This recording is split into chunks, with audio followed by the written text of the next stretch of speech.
بسم اللہ الرحمن الرحیم۔ قرآن کریم میں بتایا گیا کہ اللہ تعالیٰ نے قرآن کریم کو رمضان کے مہینے میں نازل کیا۔ فرمایا شہر رمضان الذی انزل فیہ القرآن۔ تو اس سے معلوم ہوا کہ قرآن میں اور رمضان کے مہینے میں خصوصی مناسبت ہے۔ رمضان کے مہینے میں روزے کے عمل کے ذریعے رمضان کے مہینے میں روزے کے عمل کے ذریعے رزق مادی کی اہمیت کو ذہن نشین کرایا جاتا ہے۔ مطلب یہ کہ روزہ رکھا کے بندے کو یہ بتایا جاتا ہے کہ پانی کتنی بڑی نعمت ہے، کھانا پینا تمہارے لیے کتنی بڑی نعمت تھی۔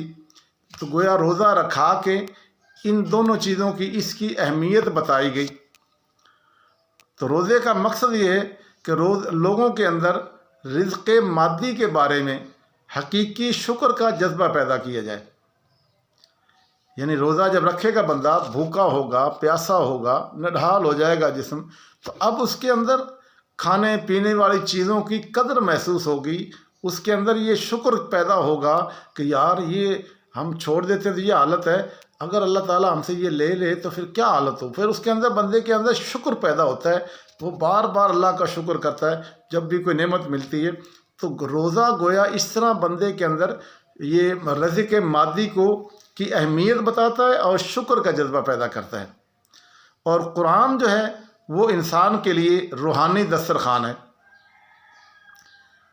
قرآن کے نزول کا مقصد ہے انسان رزق روحانی کی اہمیت کو محسوس کرے اور قرآن سے دریافت کر کے اس کو اپنی زندگی میں شامل کرے۔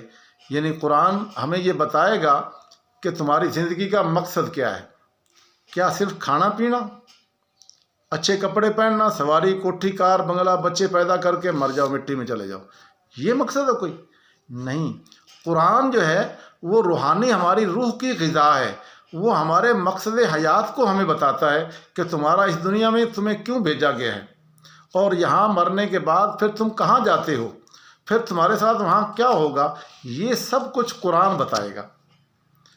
تو اس طرح قرآن رمضان جو ہے وہ مادی، روزہ جو ہے وہ مادی رزق کی اہمیت بتا رہا ہے، اور قرآن ہماری روحانی اہمیت بتا رہا ہے کہ قرآن جو آخرت کی کیا اہمیت ہے، مرنے کے بعد تمہارے جنت و دوزخ ہوگی، وہ کس طرح تمہیں ملے گی۔ تو اس طرح قرآن جو ہے وہ انسانی رزق روحانی کی اہمیت کو محسوس کراتا ہے۔ قرآن سے دریافت کر کے آدمی اس کو اپنی زندگی میں شامل کرتا ہے، وہ زیادہ سے زیادہ قرآن میں تدبر کر کے اپنا ذہنی تزکیہ کرتا ہے۔ یہ بھی پتہ چلا کہ صرف قرآن مہینے میں ختم ہی نہیں کرنا کہ فٹافٹ روزانہ 2 سپارے، 3 سپارے، 4 سپارے پڑھ لیے، میں نے اتنے قرآن ختم ہو گئے، یہ سارے اپنے فلانے کو بخش دو بھائی۔ تو تجھے کیا ملا ہے، قرآن نے کیا دیا ہے؟ تو میں نے جو پڑھ کے اپنے فلاں کو سب کو بخشوا دیا، تو مجھے قرآن نے کیا دیا؟ قرآن کہتا ہے انا انزل مبارکن، یعنی ایک جگہ فرمایا کہ یہ قرآن بڑی برکت والی کتاب ہے، تو اور اس کے اندر فرمایا کہ اس میں اندر تدبر کرو۔ تو میں نے اس کے اندر غور و فکر کیا، میں نے اس کے ترجمے اور مفہوم کو سمجھا کہ قرآن مجھے کیا کہہ رہا ہے۔ تو میرا کام تھا نا، جب ہی یہ میری روحانی غذا بنے گا جب اس کو میں سمجھ کے پڑھوں گا اور دیکھوں گا کہ قرآن مجھے کیا کہہ رہا ہے۔ تو اس لیے قرآن کے اندر تدبر کر کے اپنا ذہنی تزکیہ بھی کرنا ہے۔ رمضان میں پورے مہینے روزہ رکھا جاتا ہے اور ذکر و عبادت کا خصوصی اہتمام کیا جاتا ہے۔ اس طرح رمضان کا مہینہ پورے معنوں میں ایک روحانی مہینہ بن جاتا ہے۔ ایسے ماحول میں قرآن کی تلاوت کرنا، تراویح میں قرآن کو سننا، مختلف صورتوں میں قرآن کا چرچا کرنا، یہ چیزیں لوگوں کو یہ موقع دیتی ہیں کہ وہ رمضان میں زیادہ سے زیادہ قرآن سے جڑ جائیں، قرآن کے قریب ہوں، اور قرآن کے قریب ہو کے قرآن کو سمجھیں، قرآن ہمیں کیا کہہ رہا ہے، قرآن ہمیں کیا بتاتا ہے۔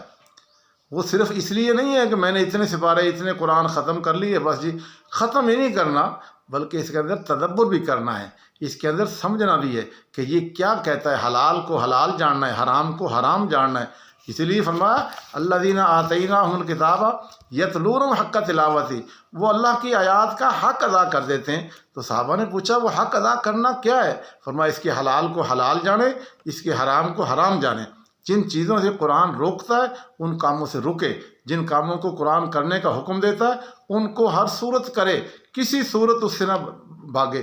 تو اس طرح اس کے ہر کام کو ماننا یہ ہے۔ جب میں نے قرآن پڑھ لیا مجھے پتہ ہی نہیں، بتھیرے حافظ ہے، رمضان میں تراویحیں تو پڑھا لیں گے اور عید کے بعد قرآن کی بھی چھٹی، نمازوں کی بھی چھٹی، سب کچھ، پھر اپنے کاموں میں لگ جائیں گے۔